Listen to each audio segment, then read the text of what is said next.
Idul Adha itu dari kata id. Id itu kembali banyak nikmat atau terulangnya nikmat-nikmat yang diberikan oleh Allah Subhanahu wa taala. Kemudian Al-Adha ini banyak yang mengatakan terkait dengan ibadah penyembelihan kurban disebut Idul Adha atau Idul Kurban. Saya cerita sedikit tentang sejarah Idul Adha. Dulu ada seorang malaikat yang menjelma sebagai manusia dan beliau ini komunikasi dengan Nabi Ibrahim. Sebelum saya cerita jauh, saya katakan juga saya ingatkan lagi bahwa cara berpikir kita sebagai mukmin itu harus berpikir awal al-khilqah. Awal kita dijadikan oleh Allah Ta'ala, yaitu Nabi Adam materinya dari tanah, nyatanya bisa jadi Nabi Adam. Kita dari sperma, nyatanya bisa jadi manusia. Dengan konstruksi yang sempurna. Dengan cara seperti ini, nanti bayangkan kekuasaan Allah yang tidak terbatas menjadi mudah. Saya teruskan, si malaikat tadi tanya ke Nabi Ibrahim, saya minta kambing kamu. Oh ya, silahkan. Asal kamu melantunkan kalimat tasbih, terus dibaca tasbih, indah sekali, merdu, terus bisa minta tambahan kambing, ya. Sampai beberapa kali. Demi Allah, ini baru kambing, baru hewan. Andaikan anak saya pun, kalau demi Allah saya kurbankan. Singkat cerita, versi riwayat ini, suatu saat Nabi Ibrahim diuji dengan dimintanya anak untuk dikurbankan. Ketika beliau atas nama seorang bapak agak keberatan, terus diingatkan ulang oleh Allah Ta'ala, janji beliau demi Allah, anak pun saya kurbankan. Walhasil akhirnya beliau melakukan itu. Dan karena Allah hanya menguji, tidak niat betulan supaya anak itu disembelih, akhirnya diganti oleh kambing.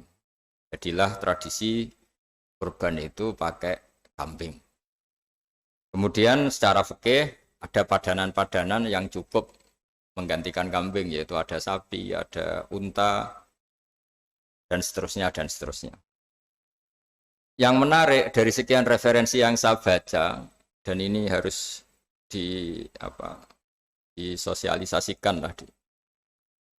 Sebagian versi itu adalah bahwa Nabi Ibrahim ketika diangkat di alam malakut, di alam langit sana, itu ketemu Allah, kemudian Allah tanya, Ibrahim, banyak hamba-hambaku yang durhaka, tidak tahu saya sebagai Tuhannya. Terus kata Ibrahim, usul ya fa'amidhum, bunuh saja ya Allah. Setelah itu tanya lagi, ada yang pezina, ada yang koruptor, ada yang pokoknya dosa-dosa yang buruk sekali. Dan di semua itu Nabi Ibrahim usul, mereka hidup di bumi engkau ya Allah, makan rezekimu ya Allah, maka mereka enggak sopan sekali, enggak ngerti engkau. Terus singkat cerita minta itu diadab, siksa. Suatu saat, versi referensi ini di kitab Hikam, kalau di kitab saya halaman 15 juz 2, suatu saat Nabi Ibrahim itu diminta sama Allah menyembelih Ismail. Citra ini penting sekali. Setelah disuruh menyembelih Ismail, Nabi Ibrahim komplain. Ya Allah, ini anak saya, samratu fuadi, buah hati saya, kenapa engkau seenaknya minta saya sembelih? Gitu. Enggak bisa ya Allah, ini samratu fuadi, buah hati saya. Terus kata Allah, orang-orang yang durhaka yang kamu usulkan supaya saya bunuh, itu hamba saya menciptakan mereka, saya mencintai mereka, karena itu ciptaan saya. Anda enak saja usul saya matikan, saya bunuh. Sekarang ketika Anda usul, saya tidak mikir. Kenapa ketika saya usul, kamu mikir? Terus akhirnya Nabi Ibrahim mau oke ya Allah. Setelah itu, semenjak itu Nabi Ibrahim itu begitu sayang sama hamba-hambanya Allah. Sehingga dari cerita yang paling masyhur, ketika Abu Bakar As-Siddiq begitu lemah lembut sama hamba-hamba Allah yang lain, Nabi Muhammad mensepadankan dalam hal ini sama Nabi Ibrahim, hati kamu sehalus Ibrahim. Yaitu Nabi Ibrahim, beliau akhir-akhir punya komitmen, faman tabi'ani fa innahu minni wa man asani fa innaka ghafurur rahim. Ya Allah, orang yang ikut sunnahku maka jelas bagian dari saya. Dan yang sedang durhaka, waman asoni, saya harapkan fa innaka ghafurur rahim. Engkau Maha Pengampun, Maha Penyayang. Semenjak itu menjadi sunnatan mutaba'ah bahwa agama ini agama rahmatan lil alamin, bahwa melihat kemungkaran, melihat kebodohan, ketimpangan, itu komitmen kita ini membenahin, bukan menghabisin. Melihat kesalahan, komitmen kita ini in uridu ilal islaha mastata'tu. Komitmen kita ini ingin lebih baik, bukan mengacaukan dunia ini. Semenjak itu terus syariat-syariat Islam disebut anit tabi millata Ibrahim Hanifah, bahwa kita ngikuti millahnya Ibrahim. Sebab itu kemudian setelah ini menjadi sunnatan mutaba'ah, bahkan banyak ulama yang berpendapat ketika Rasulullah SAW Mi'raj, itu dari sekian Nabi Ulul Azmi yang enggak ketemu itu Nabi Nuh.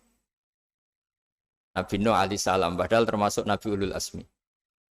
Itu banyak yang menganalisis karena Nabi Nuh itu pernah berdoa, Rabbi la tadhar alal ardi minal kafirina dayaro. Nabi Nuh adalah Nabi yang pernah cara Jawa maksud no kaumnya, mendoakan buruk sama kaumnya. Dan itu tidak manhaj, tidak metode yang Nabi Muhammad disuruh ikut metode itu. Tapi Nabi disuruh ikut manhaj atau pola sosiologi, pola dakwah atau pola sosial yang harus mengikuti Nabi Ibrahim anit tabi millata Ibrahim Hanifah. Nabi Ibrahim itu orang yang sangat lemah lembut, yang ngendikan faman tabi'ani fa innahu minni wa man asani fa innaka ghafurur rahim. Sebab itu teman-teman yang di Kanada, yang di mana-mana, kita ngikuti status ilmu hakikat. Di ilmu manusia, negara ini milik Kanada, milik Amerika, milik Eropa misalnya, atau milik mana sajalah. Tapi di status ilmu hakikat, semua itu milik Allah. Sehingga di antara ciri khas Islam adalah kalau dulu agama-agama lain harus salat di tempat peribadatan mereka. Islam mengatakan ju'ilat lanal ardu kulluha masjidan. Semua bumi Allah itu masjid, tempat sujud. Sehingga orang Islam fa'enama adrokatu sholat, kamu kapan saja ketemu waktu sholat, ya sholat. Semua bumi Allah itu tempat sujud. Sehingga suatu saat sahabat yang biasa siaha, biasa hidup di perantauan, Nabi memberi nasihat, al-bilad biladullah wal ibad ibadullah, fahaitsuma asabta khairan fa'akim. Semua negara itu milik Allah, semua hamba dimanapun juga hamba Allah. Kamu di mana saja mendapatkan kebaikan, ya silahkan berdomisili di situ. Saya pernah di Korea, itu asik karena itu yang orang-orang katanya teman-teman, saya ini di rumah itu enggak kiai, Gus. Sering di sawah, sering di Tegal. Gara-gara di Korea jadi mufti gitu. Karena enggak ada kiainya gitu. Jadi orang-orang yang enggak jadi kiai di Jawa, mungkin kalau di luar Jawa atau di luar Indonesia malah jadi kiai gitu. Artinya gini, pentingnya jadi kiai bukan menjadi gagah, itu enggak, tapi begini. Dulu bawaannya rakyat itu kan kalau ke masjid komplain, ada masjid bocor, kayak ada keran yang kurang baik. Tapi kalau sudah jadi kiai itu tahu rasanya. Betapa nata masjid itu susah, ngelola masjid itu susah, nyari imam itu juga susah, melanggengkan jamaah juga susah. Jadi pentingnya jadi kiai itu bukan gagah-gagahan jadi imam, tapi bertanggung jawab atas proses yang berjalan. Jika dulu di antara nasihat bapak saya, bapak itu termasuk orang yang nggak suka sama orang tawadhu, orang yang sopan. Dulu saya juga iskal itu janggal. Kata bapak, wong tawadhu itu apik, orang sopan itu baik. Tapi biasanya itu cara orang menghindari tanggung jawab. Disuruh jadi kiai nggak mau. Tapi kalau ada kiai salah komplain itu. Disuruh jadi menteri nggak mau, kalau ada menteri salah komplain itu. Disuruh jadi apa nggak mau. Kesannya tawadhu, tapi sebenarnya hanya menghindari tanggung jawab. Disuruh pidato nggak mau, disuruh jadi MC nggak mau. Tapi kalau ada orang salah komplain itu. Jika kata bapak tawadhu itu baik, asal tawadhu betul. Tapi kebanyakan nggak, tawadhu itu menghindari tanggung jawab sambil cari salahnya orang lain. Nah ini yang tawadhu yang akhirnya kurang baik. Nah teruskan, jadi Nabi Ibrahim ini panutan yang luar biasa. Beliau adalah orang yang alami sekian proses sosial yang akhirnya diakui sebagai Khalilur Rahman, orang yang sangat dicintai Allah Ta'ala. Di antara sebab dicintainya Nabi Ibrahim adalah seperti yang dialami Nabi Adam. Nabi Adam ketika turun di bumi, itu keresahan pertama itu bukan karena kurang makanan atau kurang minuman, itu enggak. Beliau turun di bumi mendapati bangsa yang lain, kalau dalam kitab disebut Banul Jan. Itu dia janggalnya Masya Allah. Ini orang makhluk-makhluk ini kok tidak kenal sama Allah yang menciptakannya. Kan aneh ya kalau kita hidup di Kanada terus nggak tahu PM-nya siapa, Perdana Menterinya siapa, kita hidup di Indonesia nggak tahu presidennya siapa. Itu kan aneh. Kita hidup di kampung nggak ngerti lurahnya siapa aja aneh. Ini hidup di buminya Allah kok nggak tahu Allah itu siapa. Nggak pernah menyebut Allah. Padahal harusnya yang paling dikenal pertama itu ya zat yang menciptakan kita, menciptakan langit bumi dan sebagainya. Sehingga beliau itu gerutu itu komplain. Ya Allah ini enggak fair dunia ini, engkau yang menciptakan, engkau yang memberi rezeki, kemudian mereka enggak kenal engkau. Ini kata Nabi Adam alaihissalam. Barokahnya komplain itu, jadi komplain itu yang diridhoi Allah juga banyak. Akhirnya Allah meridhoi Nabi Adam, dosa-dosanya, salahnya itu diampuni. Ya ukuran seorang Nabi, beliau dianggap salah itu diampuni, karena keresahan beliau itu takut Allah enggak dikenal. Nah, masjid yang di Kanada, di Montreal juga ketakutan kita ini jangan sampai orang Islam tidak punya tempat ibadah. Meskipun setelah punya tempat ibadah, ketakutan kita jangan-jangan ibadahnya tidak sesuai sunnah Rasul. Setelah sesuai sunnah Rasul kita takut lagi, jangan-jangan memaksa sesuai tapi karena ingin benar. Dan setelah ingin benar, takutnya secara tasawuf ngimani kebenaran itu. Bukan ngimani rahmatnya Allah, tapi ngimani kebenaran itu. Akhirnya jadi ujub. Ujub itu bangga amal diterima karena kebaikannya, bukan karena fadlnya Allah, karena anugerah.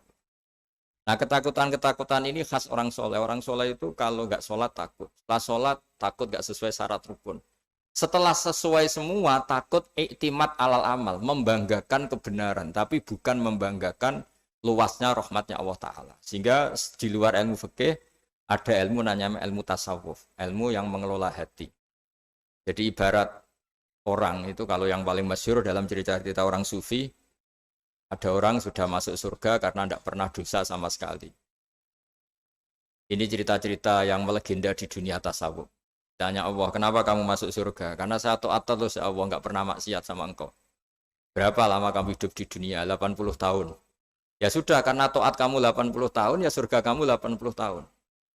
Ya komplain, ya Allah katanya surga selamanya. Kenapa ini hanya 80 tahun? Yang selamanya itu rahmat saya. Kalau amal kamu kan terbatas 80 tahun, maka balasannya hanya 80 tahun. Nah semenjak itu beliau sadar, oh ya ya Allah, masuk surga itu fadlmu, anugerahmu, amal saya tidak ada bandingannya dengan surgamu. Nah ini jadi sehingga keyakinan ahli sunnah wal jamaah diantara ciri khasnya adalah masuk surga itu karena fadlnya Allah, karena anugerahnya Allah. Maksudnya itu oke, kita amal, tapi amal kita tetap terbatas. Tidak memberi kontribusi pada kerajaan Allah, pada kedikjayaan Allah sebagai Tuhan. Yang tidak terbatas adalah fadlnya Allah Subhanahu wa Ta'ala. Nah, keresahan-keresahan ini kemudian yang diwariskan oleh para nabi ke ulama-ulama. Di keresahannya ulama itu mirip-mirip keresahan nabi. Nabi dulu itu sampai dakwah, sampai sosialisasi kebenaran itu takut Allah itu la yuzkaru fi mulki. Allah tidak disebut, tidak menjadi aktor. Kan tidak fair kita misalnya nempat di negara orang terus nggak tahu duta besarnya siapa, terus kalau ngurus paspor di mana, ngurus visa di mana. Ini sama, kita hambanya Allah tapi nggak pernah ngurus status kehambaannya. Harusnya kita ngurus status kehambaan kita dengan sholat, berarti kehambaan kita hidup. Dengan baca tasbih berarti kehambaan kita hidup. Makanya dalam sebuah ayat disebutkan masuk surga itu gampang. Yang susah itu kamu masuk status kehambaan itu. Makanya disebut ya aja Tuhan nafsul mutmainnah irji'i ila rabbiki radiyatan mardiyah. Pertama apa? Fadkhuli fi ibadi. Kamu harus masuk status sebagai hambaku dulu. Baru wadkhuli jannati, baru kamu masuk surga. Jadi orang boleh nikmati fasilitas negara lain kalau visa paspornya disahkan. Orang boleh masuk surga kalau status kehambaannya disahkan oleh Allah Subhanahu wa Ta'ala. Nah, lalu status kehambaan itu dimulai dari mana? Secara fisik kita sujud. Anggota tubuh yang begitu terhormat, namanya kepala, kita tundukkan kepada Allah Ta'ala. Hati kita, akal kita yang ingin menguasai dunia misalnya, ambisi itu kita kalahkan untuk hanya tunduk kepada aturan-aturan Allah Subhanahu wa Ta'ala. Kekhawatiran kita akan menghadapi alam akhirat, nah ini yang penting. Nanti setelah kita mati kayak apa, jadi debu, jadi tanah, lalu bangkit kita gimana? Sebagaimana mukadimah saya, ingatlah an-nas'atil ula. Ingatlah penciptaan pertama bahwa Allah punya reputasi menciptakan Nabi Adam dari tanah dan di tubuh Nabi Adam itu tersimpan calon generasi berikutnya ila yaumil qiyamah. Kayak apa susahnya bikin Nabi Adam kalau andikan kita boleh berpikir. Bikin satu master manusia yang akan melahirkan manusia seluruh dunia. Ibaratnya chipnya itu sudah ada di punggung Nabi Adam. Dan itu materinya dari tanah. Dengan berpikir gitu, maka ketika kita meninggal, sudah jadi tanah, kembali lagi jadi manusia adalah hal yang mudah. Karena Allah punya reputasi menciptakan manusia super, yaitu Nabi Adam dari tanah. Jika setiap kali kita iskal janggal terhadap kekuasaan Allah, kata Allah Ta'ala, Qul yuhihalladzi ansha'aha awwala marrah. Kalau kamu janggal terhadap kemampuan saya, kemampuan kami menghidupkan tulang belulang yang sudah rapuh, sudah hancur, maka ingatlah reputasi saya, kata Allah, reputasi kami menciptakan Adam dari tanah. Ya, para nabi itu, ini semoga teman-teman yang di Kanada masih ingat betul iman yang dilatih para guru kita di Jawa, di Indonesia. Para nabi itu saking imannya sama Allah, itu tidak ada, sampai kasarnya itu nggak tahu bedanya antara hal itu masuk akal maupun tidak. Saya beri contoh begini, kalau dalam ilmu tauhid, dan ini harus kita latih terus sampai ketemu Allah Ta'ala. Ketika telur jadi ayam, itu sebetulnya itu kita juga tidak ikut mampu bikin telur jadi ayam. Tapi berhubung sering terjadi, kita bilang telur jadi ayam itu mungkin. Mungkin itu ya mungkin sering terjadi. Padahal sering terjadi ini juga tidak yang jenis kita ikut berkontribusi. Lalu ketika sering terjadi ini kita bilang itu mungkin. Padahal saat kita bilang mungkin, juga hakikatnya kita tidak ikut menciptakan telur menjadi ayam. Lalu karena seringnya telur jadi ayam, kita bilang telur jadi ayam itu mungkin. Mungkin itu nggak muhal. Begitu juga bebijian, nanti jadi pohon besar yang rindang, yang berbuah, kita katakan mungkin. Kenapa kita katakan mungkin? Karena itu sering terjadi. Toh kita pun tidak ikut menciptakan biji jadi pohon besar, telur jadi ayam. Artinya apa? Zaman sesuatu itu sering terjadi, kita pun sebetulnya tidak pernah ikut menciptakan. Hanya menyaksikan sering, terus kita bilang itu mungkin. Tapi kita tidak memberi kontribusi sama sekali. Semua itu karena kudrohnya Allah, kemampuan Allah. Lalu ketika ada orang yang bilang batu ini bisa melahirkan unta, kita bilang mohal, batu itu tidak mungkin melahirkan unta.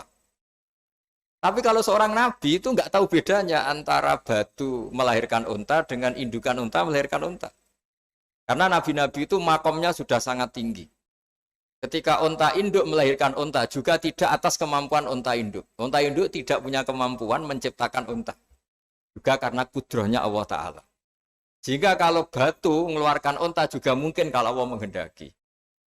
Hingga ketika Nabi Soleh diminta kaumnya, apa bukti engkau Nabi? Tunjukkan ayat kalau engkau Nabi.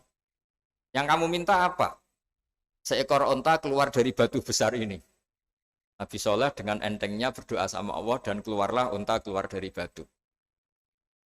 Nah itu makom yang paling tinggi. Makom paling tinggi itu kita mendudukkan Allah sebagai zat yang tidak terbatas kudrohnya.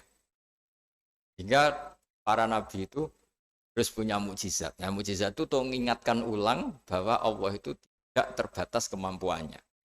Bagaimana unta keluar dari batu besar zaman Nabi Soleh, zaman Nabi Muhammad air keluar dari jemarinya Rasulullah SAW, Nabi Ibrahim dibakar tidak mempan, tetap sehat, tetap bugar. Karena semua ini sebagai bukti bahwa kudrohnya Allah tidak terbatas. Iman-iman seperti ini harus kita jaga. Apapun rasionalitas kita dan meskipun kita selalu rasional, tetap menyisakan iman bahwa kudroh Allah itu tidak terbatas. Sehingga ketika ada cerita kematian orang soleh itu ditangisi langit dan bumi, kita tidak usah iskal, tidak usah janggal. Masa bumi bisa menangis?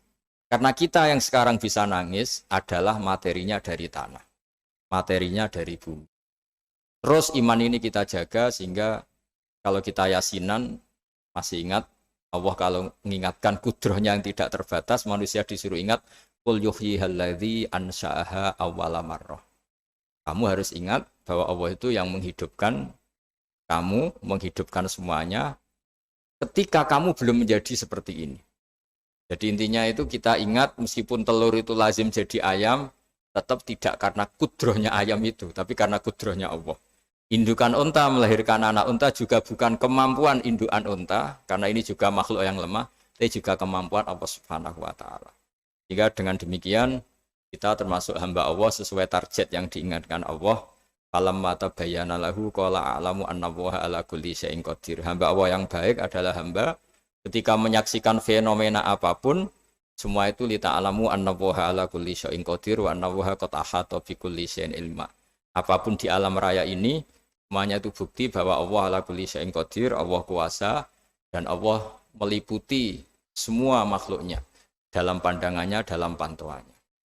Jadi saya mohon teman-teman yang di Montreal, yang di Kanada, juga di manapun harus ingat status hakikat bahwa al-bilad biladullah wal ibad ibadullah fahaitsu ma asabta khairan fa'akim. Negara hakikatnya milik Allah, semua hamba juga milik Allah. Di mana saja kamu berada dan menemukan kebaikan, silahkan hidup di situ. Tentu dengan sosialisasi yang baik, baik dengan non-muslim maupun dengan muslim. Karena Allah mengajarkan waqulu linnasi husna. Ajaran Islam adalah rahmatan lil alamin, rahmat bagi semua.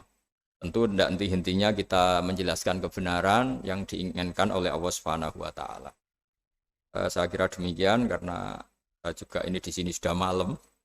Jadi saya mohon maaf mungkin tidak bisa ikuti tanya jawab karena di sini sudah malam, apalagi tadi habis takziah saya karena ya ada mas saya yang sudah sepuh sekali wafat, terus tadi barusan datang, jadi mohon maaf tidak mengikuti acara mulai pertama.